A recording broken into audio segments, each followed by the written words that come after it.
Hope you have found this video useful. The best way to support the channel and ensure you don't miss our next upload is to subscribe. Thanks for watching. Part 37.18 Surah As-Saffat, the arranged in ranks Assalamu alaikum. Welcome back, dear listeners, to Sufi Essence with Hammad Syed. We commence part 37.18 of our spiritually enriching study of Surah As-Saffat, the arranged in ranks. Having introduced Prophet Ibrahim with the ultimate spiritual certification, the sound heart, Kalb Salam, the discourse now details the practical, courageous, and profound actions that flowed from that inner purity. Verses 86 through 90 recount Abraham's continued logical deconstruction of polytheism, his open challenge to the idolatry of his society, and his bold act of defiance against the very idols they worshipped. This section serves as the paramount teaching moment for the believer's sklick on the nature of Tawhid, monotheism, demonstrating that true Dilbi sincerity requires both eloquent intellectual engagement and decisive physical separation from all forms of spiritual compromise. The core lesson here is the absolute necessity of recognizing and rejecting false deities, whether they are physical idols, human desires, or societal expectations, to achieve true spiritual freedom. Kanzul Iman, Quran, Surah As-Saffat, the arranged in ranks, chapter 37. Verse 86. Do you desire false gods instead of Allah? Abraham's challenge continues. It's escalating from a simple query to a penetrating rhetorical question that exposes the intellectual and spiritual bankruptcy of polytheism. Do you desire false gods instead of Allah, Aifkan? Lihatan duna al-hi turder? This question forces his people to confront their choice of worthless substitutes over the supreme reality. Linguistic analysis of Afkan, the term ifk falsehood. Lie fabrication is amplified here, suggesting that the idols are not merely mistakes, but deliberate, profound fabrications against the truth. The rhetorical question, beginning with the interrogative particle a, demands a fundamental reassessment of their values. Dana al-hi korhal, instead of Allah, emphasizes the concept of shirk as a replacement, the gravest error of substituting the creator for the created. Durdern do you desire seek is in the present continuous tense, highlighting their constant active choice of misguidance, showing that their condition is one of willful blindness and preference for delusion. This grammatical emphasis underscores the human agency in choosing deviation. Sufi perspective on idolatry of the ego, for the sklick, the spiritual seeker. This verse transcends the physical idolatry of ancient Mesopotamia. The false gods of Kinlahatan represent the internal idols of the nafs al-amra, the commanding soul, kibra arrogance, wasad envy, rio show-off, and the pursuit of vain worldly attachments dunya. When a person prioritizes their desires, reputation, or possessions over Allah's command, they are effectively choosing ifk falsehood instead of al-haq, the truth. Abraham's challenge is an inner discipline for the seeker to constantly ask, what am I truly prioritizing in my heart? The Kalb Salmari rejects all these internal idols, recognizing Yid the one is the only object of ultimate desire urda. This spiritual struggle is the path to achieving fan annihilation of self-will and establishing the sovereignty of Allah God within the soul. The abandonment of ifk is the first stage of tatska purification. The illogical significance of choice. The verse highlights the doctrine of free will in choosing Tawhid over shirk. It confirms that polytheism is not a natural state but a willful deviation, an act of actively substituting the truth. This points to Allah's attribute, al-haq, the truth, and the inherent obligation of creation is to submit only to Him. Their desire for ifk is a rejection of all, Wad the loving one, and His path. Demonstrating a profound lack of gratitude shook for the divine gift of reason. Legal jurisprudential insight establishes a fundamental principle of DWA preaching. The method should be rational, exposing the inherent flaws and logical contradictions in shirk by emphasizing that the false deities are mere fabrications, ifk. It justifies the necessity of intellectual engagement in faith, challenging blind tradition, tackled, which lacks rational or revealed support. The question serves as a rhetorical device for ikmat al-hujjah, establishing the proof before any punitive action is warranted. Hikam, aphoristic interpretation. If you seek the temporary, you have worshipped falsehood. If you seek the eternal, you have worshipped Allah. True desire should only be directed towards the one who possesses ultimate reality. Quran Surah As-Saffat, the Arranged in Ranks, chapter 37, verse 87. So what is your thought about the Lord of the worlds? Abraham now follows his demolition of the idols with the inevitable question about the nature of the true deity, challenging their very understanding of existence. So what is your thought about the Lord of the worlds? Femd, Anakum, by Rabbi El Glomgwain. This forces the shift from the created to the creator. Linguistic analysis of Famdi Yanakum, the particle faso, then, creates a necessary consequence. Since their idols are IFK, they must logically turn their attention to the real master. Yanakam, your thought, conjecture, belief challenges not just their action but their fundamental conception of the divine. Rabble, Glamkhan, Lord of the Worlds, is the perfect name for this context, asserting Allah's total sovereign lordship over all existence, physical, angelic, and spiritual, refuting the fragmented authority they assign to their idols. This title emphasizes creation, sustenance, and authority in one comprehensive term. Sufi perspective on Onan Rab. This question targets the seeker's inner makam of Husn alone by all, having a good opinion of Allah. The people of Abraham had a poor opinion of Allah, believing he required intercessors' idols. The Sklik is taught that pure Tawhid requires perfect own recognizing Allah as Arab, the cherisher and sustainer, Al-Quda, the powerful, and Al-Mu'essin, the doer of good, who requires no intermediary. The quality of one's inner state in is determined by the sincerity of one's own, about Rabble Glamquin. This is the critical juncture where reliance, tawakkul, and certainty yakin are established in the heart, leading the seeker from ilm, submission, to emin faith. Image illustrating the spiritual concept of Husn alone, good opinion of God in the heart. Theological significance of lordship. This question establishes the concept of Rubiya lordship as the basis for Ilfiya divinity. If Allah is the sole creator and sustainer, then he must be the only object of worship. This perfectly illustrates the inseparability of Allah's names, especially Al-Khaliq the creator and Al-Malik the king.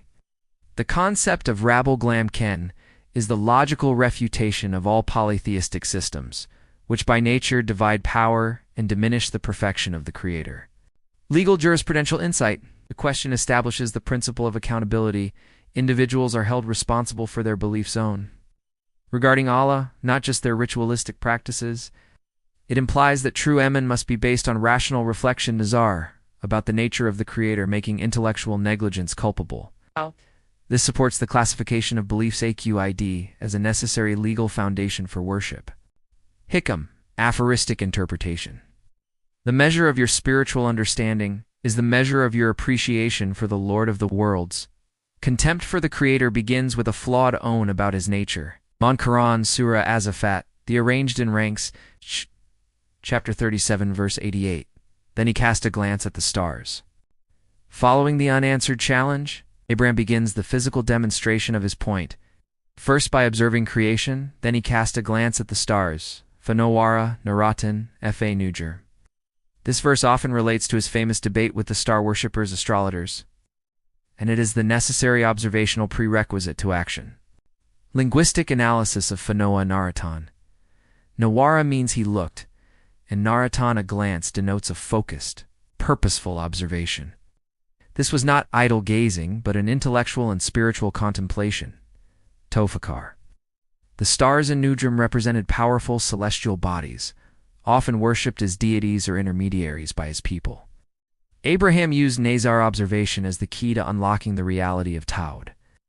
The doubling of the root in Nawara Naratan signifies the deep, penetrating quality of his gaze, indicative of an intensive search for truth. Sufi perspective on contemplation Tofakar. This act symbolizes the spiritual journey of Tofakar, contemplation of creation as the initial step toward myphenosis of Allah. The Sklik is taught that outward observation of the universe leads to inner spiritual insight. Abraham looked at the Nujum stars, not to worship them, but to recognize their temporality, their dependency, and their submission to a higher power Al-Qayyum. This Nara is the spiritual precursor to the physical act of demolition, demonstrating that inner certainty must precede external action. The movement from tafakkur to action is the mark of a perfected spiritual state, where a QL intellect and kalb heart align under the light of revelation. Theological significance of dependency. The stars are majestic, yet they rise and set. They appear and disappear. This contemplation highlights their created nature, demonstrating that anything that changes, is dependent or is temporary, cannot be the eternal, necessary Lord Al-Hammad. Abraham's method is the use of jait signs in creation to prove Tawhid, reflecting the divine logic found in Surah Al-An'am, Surah 6, verse 76 to 78, where the created cannot hold the attributes of the Creator. Legal jurisprudential insight. This justifies the use of rational observation and intellectual deduction, istidlal, in proving the existence and oneness of Allah, establishing the importance of a QL intellect in the methodology of belief, provided it is guided by Waki revelation. It demonstrates the rational foundation of Diyan in addressing intellectual falsehoods and supports the legal consideration of evidence in reaching conviction. Hikam, aphoristic interpretation. Contemplation is the light of the heart. It shows you the temporary nature of all that is created. The stars are a veil for the heedless and a window for the wise. Kanzul Iman, Quran, Surah As-Saffat, the arranged in ranks. Chapter 37, verse 89. Then said, I am unwell.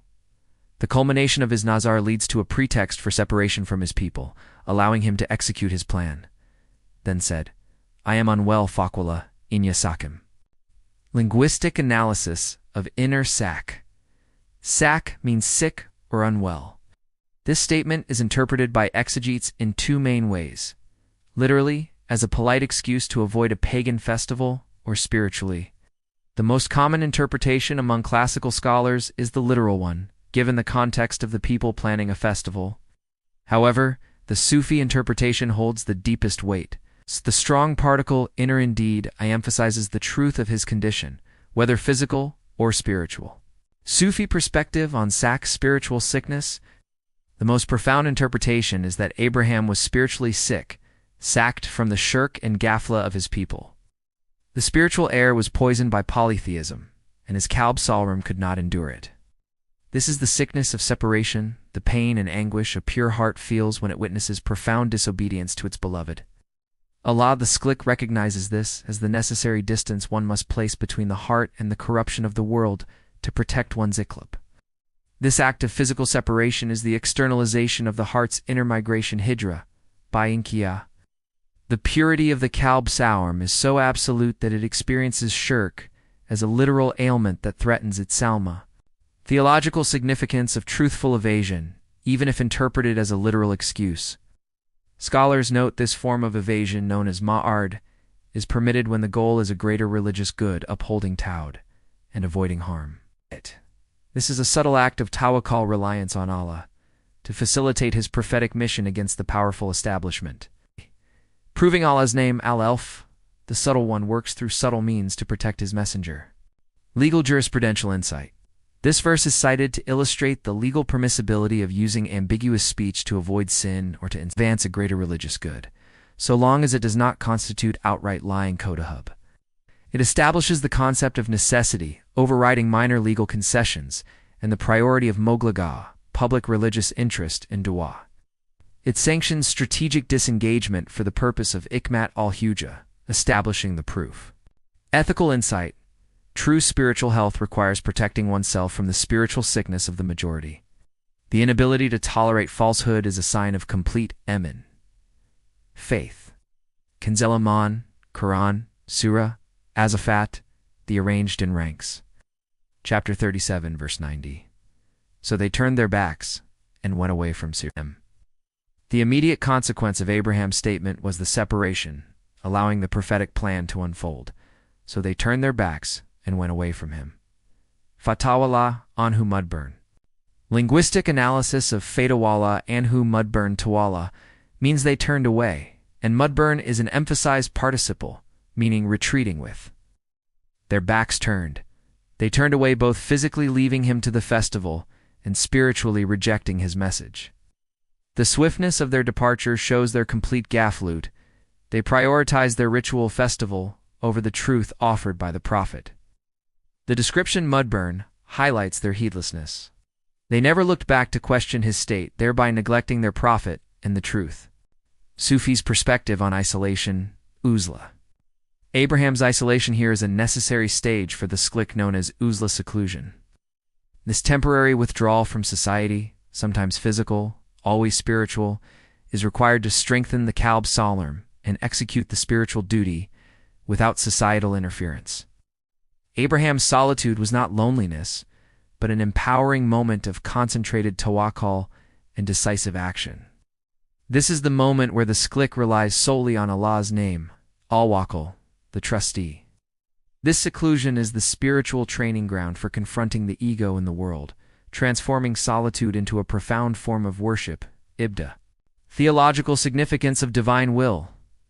The ease with which the people left, abandoning the Prophet of Allah, was a divine decree that facilitated the next stage of his mission. Allah removed the obstacles so his plan could be executed, showing that when the heart is pure, circumstances bend to the divine will, confirming Al-Qadar, the powerful orchestrating events. This highlights the concept of tawfiq, divine success being granted to the sincere. Legal jurisprudential insight. This action provides the justification for selective disassociation from the company of disbelievers, or wrongdoers, when their presence hinders one's ability to fulfill a divine command or protect one's emin. It teaches the primacy of preserving faith over maintaining social harmony with those committed to shirk. Hikam, aphoristic interpretation. The path of Tawhid often begins in solitude, for the crowd drowns out the whisper of truth. True departure is the heart's rejection of all that turns its back on Allah. Hadith. Sincerity in isolation, al-uzla. The separation of Prophet Abraham to act alone reflects the spiritual value of isolating oneself for the sake of sincerity and worship. A concept recognized in the Hadith, the Prophet Muhammad, peace be upon him, said, "The best wealth of a Muslim will be sheep, which he takes to the tops of mountains and the places where rain falls, fleeing with his religion from the trials." Related in Sahih Bukhari, Hadith, contextualization and analysis, Sufi emphasis. Fleeing with religion, this hadith validates Abraham's withdrawal. Fleeing to the mountains is a physical metaphor for achieving uzla seclusion to protect one's diyan religion and heart kalb from fitna trials, temptations that compromise iqlab. This emphasis is not on laziness, but on active preservation of faith against overwhelming corruption. The Sufi seclusion kalwa. The Sufis formalize this necessary isolation as kalwa, spiritual retreat. A dedicated period of solitude, an intensified dhikr and muraqabah. Abraham's moment of uzla allowed him the perfect concentration of mind and will to execute the destruction of the idols, demonstrating that solitude can be the prerequisite for great spiritual action, preparing the soul for the ultimate encounter with Allah, the One, and receiving direct divine inspiration. We conclude part 37.18, where Abraham's kalb salarm drove him to challenge the core of his society's error. Do you desire false gods instead of Allah? He demanded rational accountability. So what is your thought about the Lord of the worlds? He prepared for action through contemplation. Then he cast a glance at the stars and created his opportunity.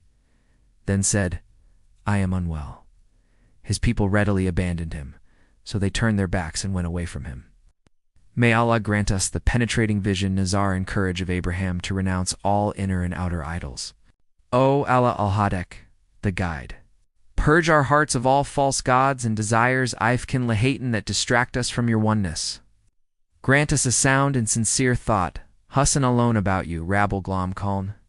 Inspire in us the courage of Prophet Ibrahim, to turn away from the people of Ghafla Mudburn, and grant us the fortitude to act in solitude for the sake of your Tawhid. Ameen.